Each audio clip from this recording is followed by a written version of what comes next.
Assalamualaikum warahmatullahi wabarakatuh. Marilah kita mulai kuliah kita dengan baca basmalah. Bismillahirrahmanirrahim.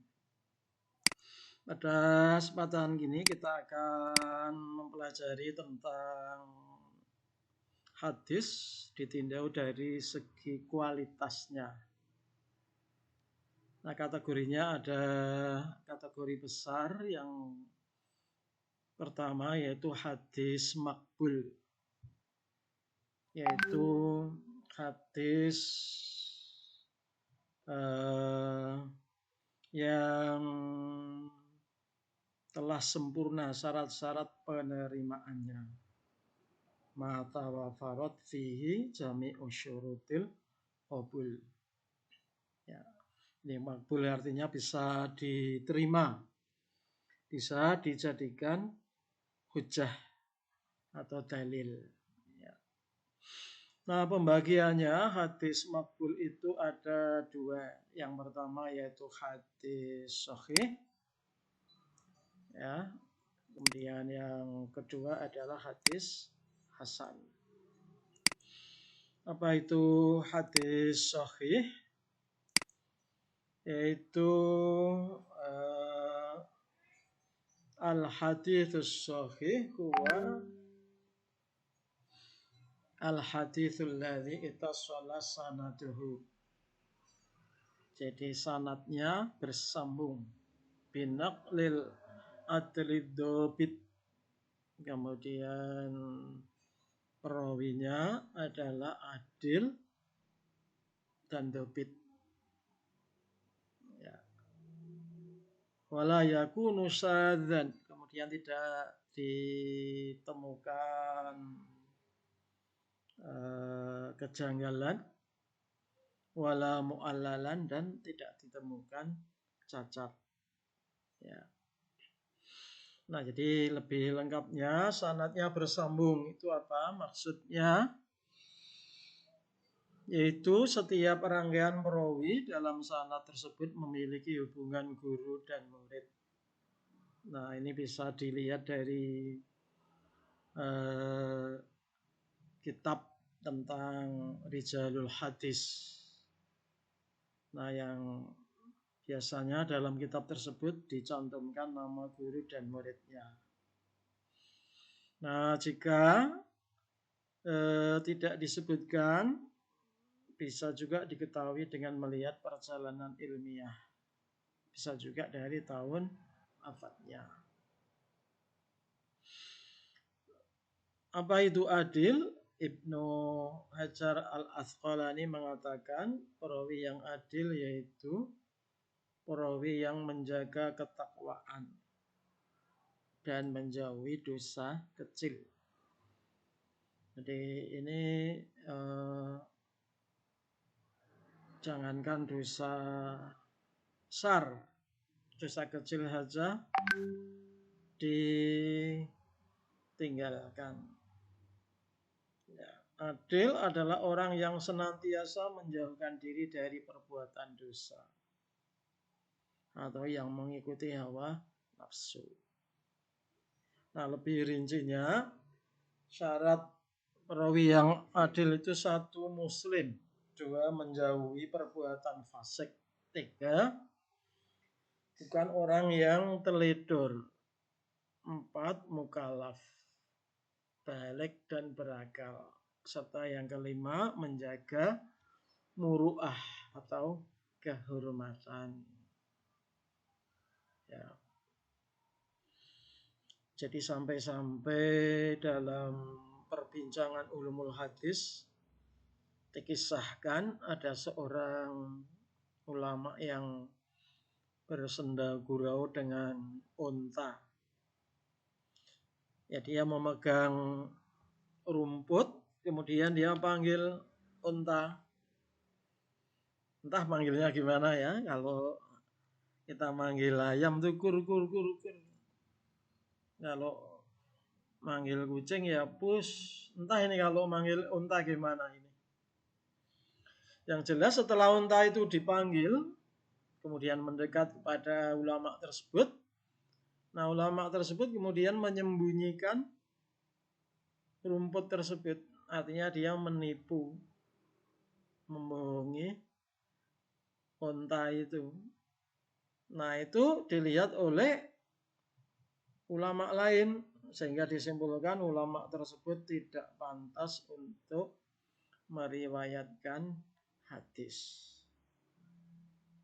Jadi sedemikian hati-hatinya dalam hal karakter perawi sampai menipu hewan saja dianggap dia tidak layak untuk meriwayatkan hadis. Para mahasiswa, yang ketiga ciri hadis yang sahih yaitu perawinya dobit, ya, cerdas, jenius. Ya, ada dobit shoder, ada dobit kitab. Dobit shoder itu kuat hafalannya. Jadi ukuran kuat hafalan itu ia yakin apa yang dia ingat. Dan apabila diminta untuk menyebutkan, dia tidak butuh bantuan lainnya. Misalnya dia harus lihat buku. Jadi itu namanya dobit, hafalannya kuat. Sedang dobit kitab adalah tulisan yang benar-benar dijaga oleh penulis. Dan itu ditulis langsung dari asalnya. Kemudian ciri yang keempat, matanya tidak syad. Ya. Artinya apa?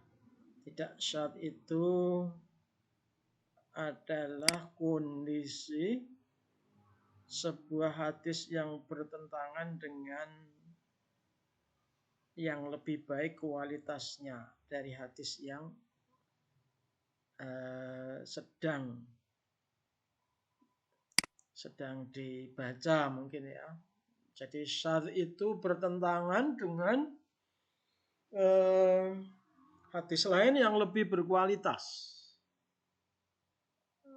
Ya. Hadis lain yang diriwayatkan oleh perawi yang lebih dipercaya. Nah, itu adalah syadz. Dan ciri yang kelima, matanya tidak berilat atau cacat. Ya, jadi ilat itu cacat. Maksudnya apa? Terdapat kesalahan. Ya, misalnya kesalahan logika, tidak masuk akal misalnya.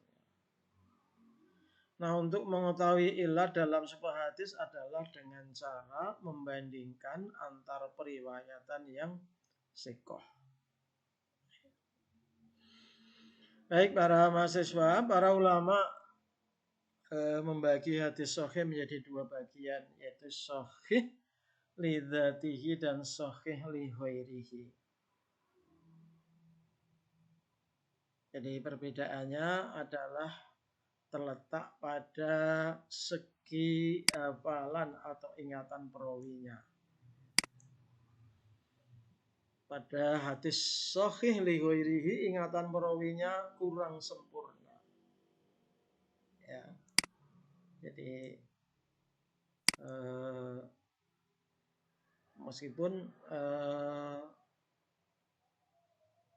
hadis ini tidak jatuh pada hadis hasan. Nah, yang dimaksud dengan hadis sahih li dzatihi adalah hadis sahih yang mencapai tingkatan kesahihannya dengan sendirinya, tanpa membutuhkan dukungan hadis lain yang menguatkannya. Ini contohnya hadis haddatsana Qutaibah bin Sa'id haddatsana Jarir an Umarah bin Qaqqa an Abi Zur'ah an Abi Hurairah qala ja'a rajulun ila Rasulillah sallallahu alaihi wasallam faqala ya Rasulullah, ini maaf ini ya, Ini salah ini. Harusnya ya Rasulullah, man ahaqqu bi husni sahabati? Ya. Siapa orang yang paling berhak mendapatkan perlakuan baik dariku? Qala ummuka, ibumu. Qala summaman. Lalu siapa? Qala ummuka, ibumu. Qala summaman, siapa? Lalu siapa? Qala ummuka. Jadi 3 kali ya. Baru yang terakhir qala summaman. Qala summa abuka. Ya. Jadi ini contoh hadis sahih lidzatihi. Jadi berdiri sendiri tanpa membutuhkan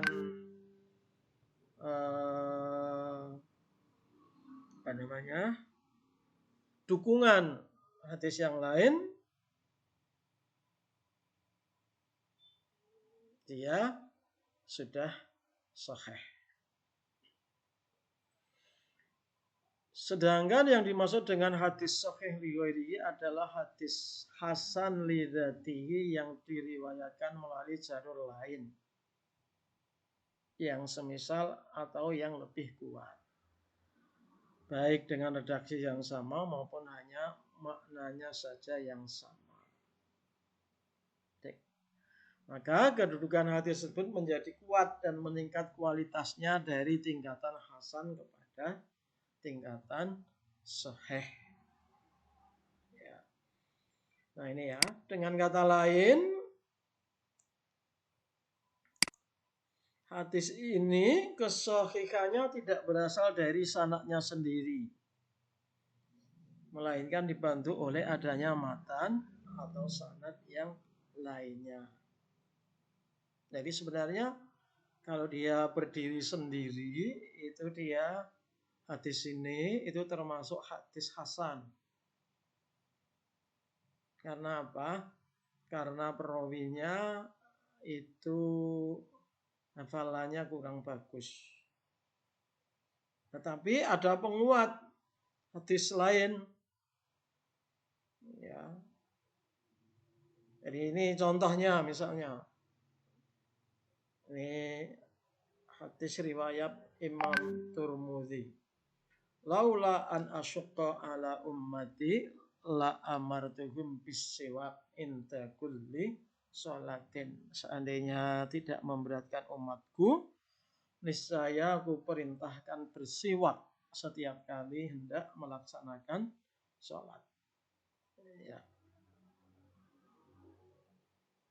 Ibnu Umar as-Salam menyatakan bahwa Muhammad bin Amr terkenal sebagai orang yang jujur.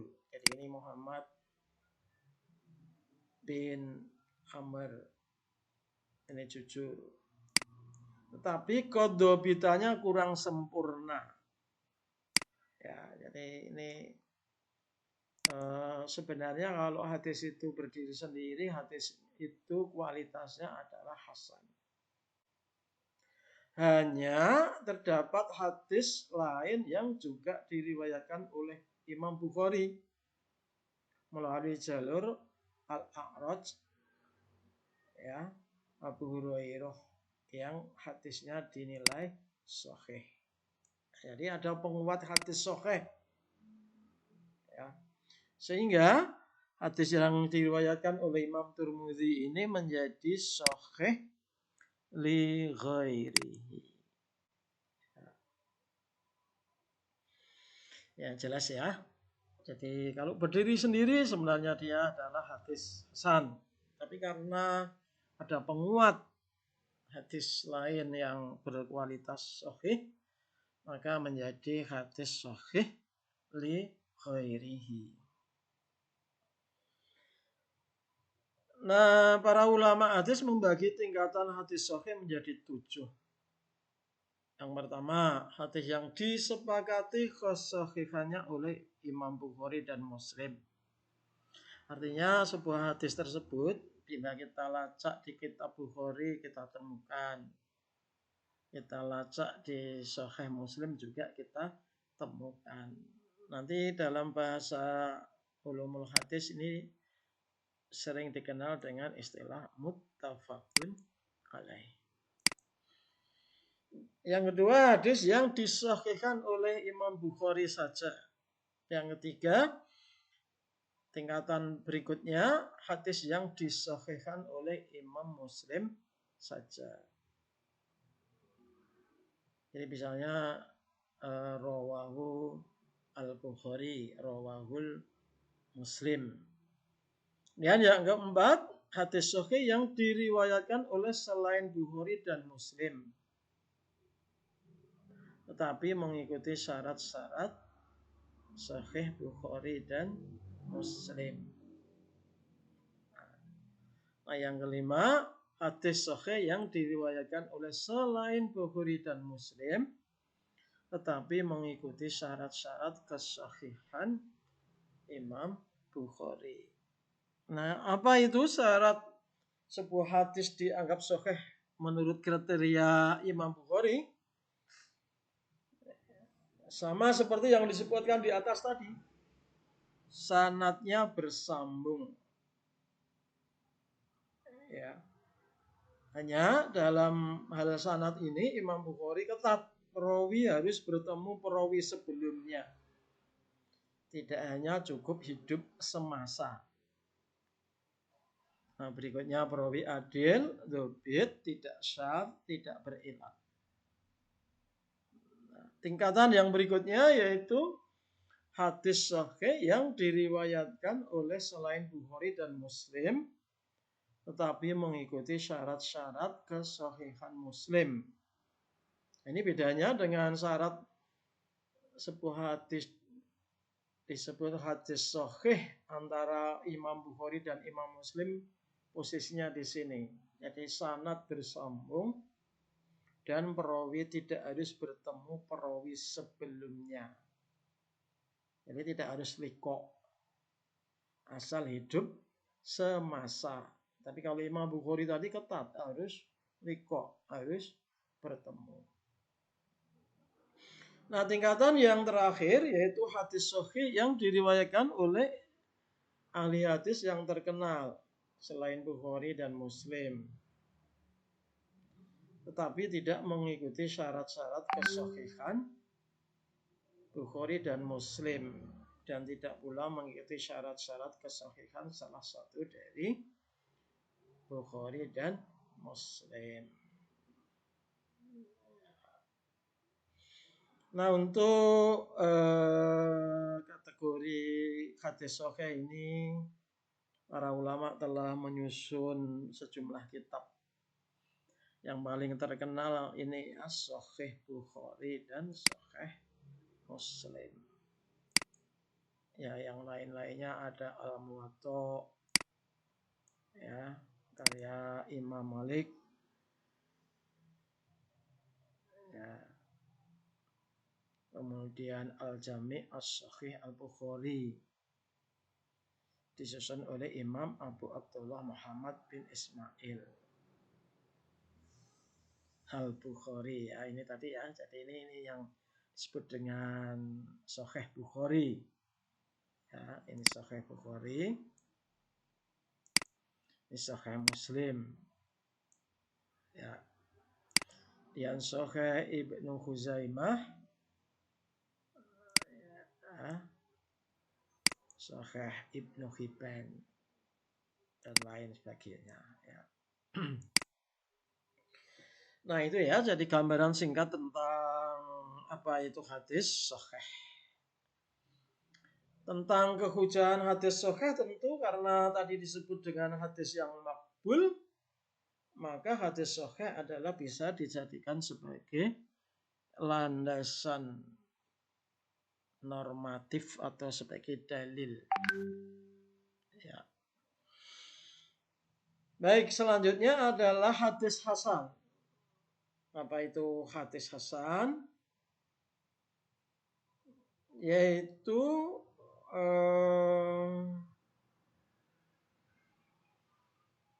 hadis yang sama dengan hadis sahih. Hanya saja terdapat perbedaan dalam soal ingatan perawi. Jadi kalau pada hadis sahih ingatan atau daya hafalannya sempurna, sedangkan pada hadis hasan ingatan atau daya hafalannya kurang sempurna. Jadi semuanya sama kecuali bedanya hanya pada kurang sempurnanya ingatan atau kedobitan perawinya. Jadi sehingga kalau dirumuskan ya hadis hasan itu ini sanadnya bersambung, perawinya adil, perawinya dobit, tetapi kedobitannya di bawah kedobitan hadis sahih. Yang lainnya sama. Jadi perbedaannya hanya ada di ini dengan hadis sahih. Ya, jadi bedanya di sini saja. Ya.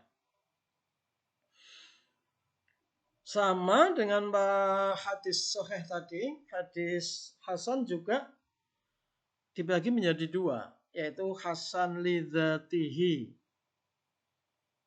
dan hasan li ghairihi. Ya, hasan li dzatihi itu artinya seperti definisi yang di atas tadi. Jadi sebuah hadis yang memenuhi 5 syarat tadi. Ya, tanpa pendukung hadis yang lain.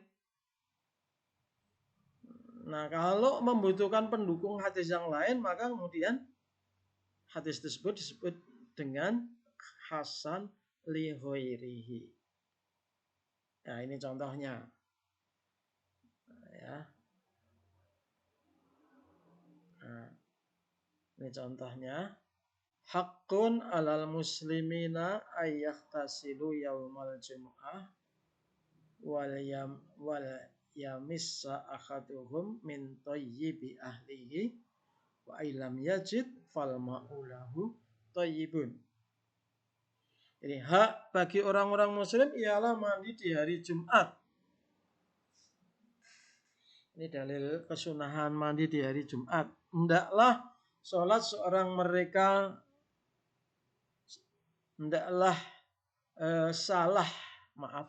salah seorang mereka mengusap dari wangian-wangian keluarganya.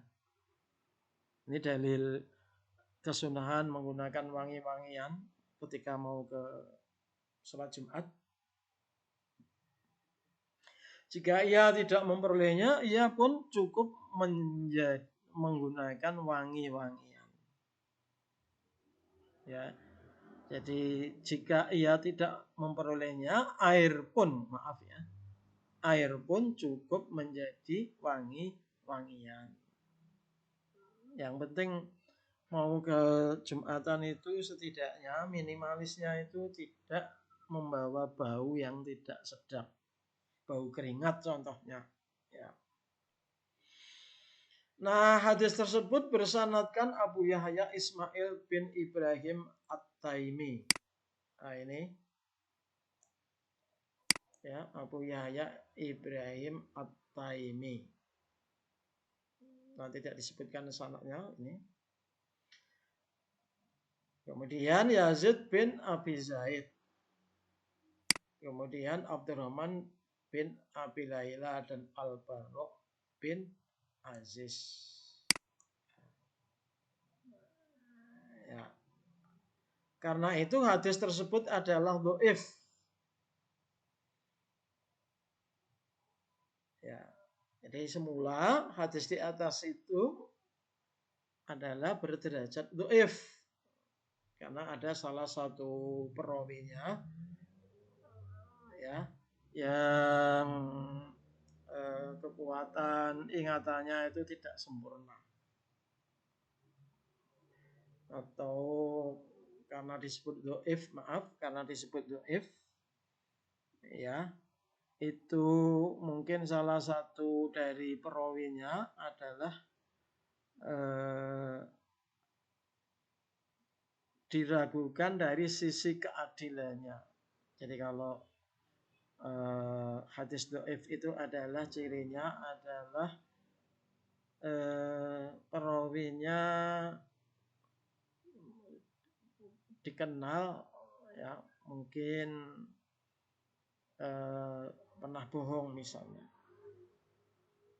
Intinya dari sisi keadilannya itu diragukan.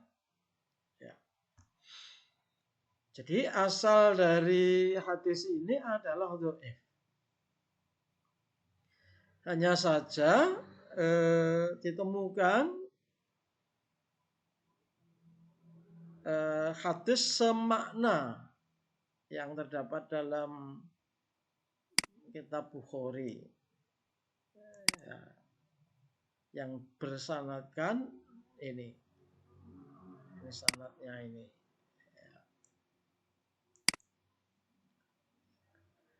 Nah, matan dari hadis yang ada pada kitab Bukhari ini adalah al-ghuslu yaumal jumu'ati wajibun ala kulli muhtalimin wa ayyamassa tiban in wajada. Mandi pada hari Jumat wajib bagi setiap orang yang bermimpi sampai mengeluarkan mani. Dan hendaklah membersihkan gigi dan memakai wangian jika ada. Sehingga hadis ini menguatkan hadis yang di atas. Nah, yang asalnya dhaif menjadi naik derajatnya menjadi hasan li ghairihi. Ya, karena dibantu oleh muttabi. Ya, muttabi istilahnya dibantu oleh hadis lain yang serupa dan derajatnya lebih kuat. Ya. Sumber-sumber hadis hasan dapat ditemukan di beberapa kitab, di antaranya Al-Jami' karya At-Tirmidzi, As-Sunan karya Imam Abu Dawud, Al-Mujtaba karya Imam An-Nasa'i, dan Sunan Al-Mustafa karya Ibnu Majah. Ya. Nah, jadi itu tadi tentang hadis makbul. Artinya tidak diragukan lagi, bisa menjadi hujjah, menjadi dalil. Nah, yang kategori kedua adalah hadis mardud. Faqtu tilka syurut au ba'dhiha, yaitu hadis yang tidak memenuhi syarat-syarat atau sebagian syarat hadis makbul. Nah, maka salah satunya kita mengenal ada istilah hadis dhaif. Ya, lemah. Yaitu hadis dhaif, yaitu hadis yang di dalamnya ya, tidak terdapat syarat-syarat hadis sahih dan syarat-syarat hadis hasan, atau tidak memenuhi syarat-syarat hadis yang bisa diterima atau makbul. Ya. Jadi contohnya misalnya perawinya tidak adil, sanadnya mungkin tidak bersambung, atau terdapat syadz, atau terdapat ilat. Jadi satu saja dari syarat-syarat sebuah hadis yang bisa diterima tidak terpenuhi, maka hadis tersebut jatuh pada derajat hadis yang dhaif.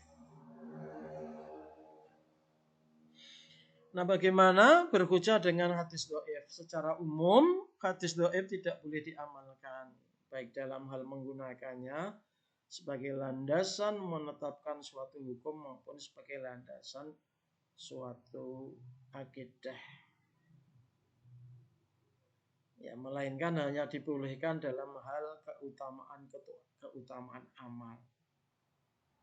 Dengan memberikan iklim yang kondusif, yang menggairahkan atau merasa takut untuk melakukan atau tidak melakukan suatu amal perbuatan.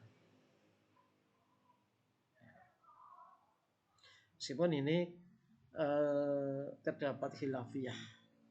Jadi dalam hadis dhaif sebagai sumber hukum, ya ini terjadi khilafiyah. Yang pertama adalah kelompok ulama yang memperbolehkan hadis dhaif sebagai landasan normatif atau sebagai dalil secara mutlak. Yang kedua sebaliknya, kelompok ulama yang sama sekali tidak mengambil hadis dhaif sebagai dalil. Nah, yang ada di tengah-tengah antara keduanya yaitu hadis dhaif bisa dijadikan hujjah dengan 3 syarat. Yang pertama, kelemahan hadis itu tidak terlalu berat. Ya. Kemudian yang kedua syaratnya apa yang ditunjukkan hadis itu juga ditunjukkan oleh dasar lain yang dapat dipegangi. Dengan arti bahwa memegangnya tidak berlawanan dengan sesuatu dasar hukum yang sudah dibenarkan. Jadi tidak bertentangan dengan sumber lain, dalil lain yang sudah nyata-nyata dibenarkan. Nah, syarat yang ketiga, jangan diyakini saat menggunakannya bahwa hadis itu benar-benar dari Nabi. Nah, biasanya hadis-hadis tentang fadhailul a'mal oleh kelompok tengah ini dimaklumi, kemudian bisa dijadikan hujjah atau dalil dalam hal mengerjakan atau meninggalkan sesuatu. Kalau tarjemah Muhammadiyah bagaimana? Sepertinya tarjemah Muhammadiyah lebih ihtiyat, lebih hati-hati, sehingga dalam menentukan status hukum sebuah masalah atau fenomena, tarjemah Muhammadiyah tidak menggunakan hadis dhaif. Ya. Contoh hadis dhaif adalah hadis ini, man qama latayil aidain yahtasibu lillah lam yamut qalbuhu yauma tamutul qulub. Barang siapa berdiri mengerjakan sholat pada malam 2 hari raya semata-mata karena Allah, maka tidak akan mati hatinya pada hari semua hati mati. Ya. Jadi para rawi di atas adalah thiqah. Hanya saja terdapat satu rawi, yaitu Tsaur bin Yazid. Ya. Dituduh sebagai berpaham Qadariyah. Ya. Namun dalam kesempatan ini ia meriwayatkan hadis yang tidak berkaitan dengan perilaku bid'ahnya, sehingga tidak menghalangi kehujahannya. Ya. Jadi ini apa namanya? Memang perawi yang bernama Tsaur bin Yazid ini memiliki paham Qadariyah. Ya. Jadi paham qadariyah itu artinya segala sesuatu yang dikerjakan manusia ini adalah berpusat pada manusianya. Jadi qadariyah ini antonim atau lawan dari Jabariyah. Artinya manusia itu adalah sebagai satu-satunya penentu nasib atau takdirnya. Nah, sedangkan Jabariyah adalah berkeyakinan bahwa Allah adalah mutlak satu-satunya yang menentukan takdir manusia. Ya. Jadi manusia tidak memiliki kehendak sama sekali. Kalau qadariyah itu semua kehendak ditentukan oleh manusia. Ya. Baik, hadis-hadis dhaif dapat ditemukan pada beberapa karya seperti Mu'jam at-Tabarani yaitu Al-Kabir, Al-Awsat dan As-Shaghir. Terdapat juga dalam kitab Al-Afrad karya Imam Ad-Daruqutni. Ya. Kemudian kumpulan karya Al-Khatib Al-Baghdadi. Kemudian kitab Hilyatul Auliya wa Tabaqatul Asfiya karya Abu Nu'aim Al-Asbahani. Ya. Nah, itu sebagai gambaran umum singkat tentang hadis dilihat dari segi kualitasnya. Mungkin ada yang membatin. Lalu hadis maudhu itu apa, Pak? Nah, hadis maudhu sebenarnya bukan hadis sama sekali. Ya, karena hadis maudhu itu adalah hadis palsu. Ya, seperti halnya uang palsu. Meskipun disebut sebagai uang, tapi karena palsu ya bukan uang. Ya. Sehingga nanti kita akan bahas khusus ya. Selain hadis maudhu, nanti juga kita lihat hadis dari segi kuantitasnya. Silahkan Anda memperdalam sendiri tentang pembahasan ini, tentang hadis dilihat dari segi kualitasnya, termasuk contoh-contoh untuk masing-masing jenis tadi. Ya. Terima kasih. Assalamualaikum warahmatullahi wabarakatuh.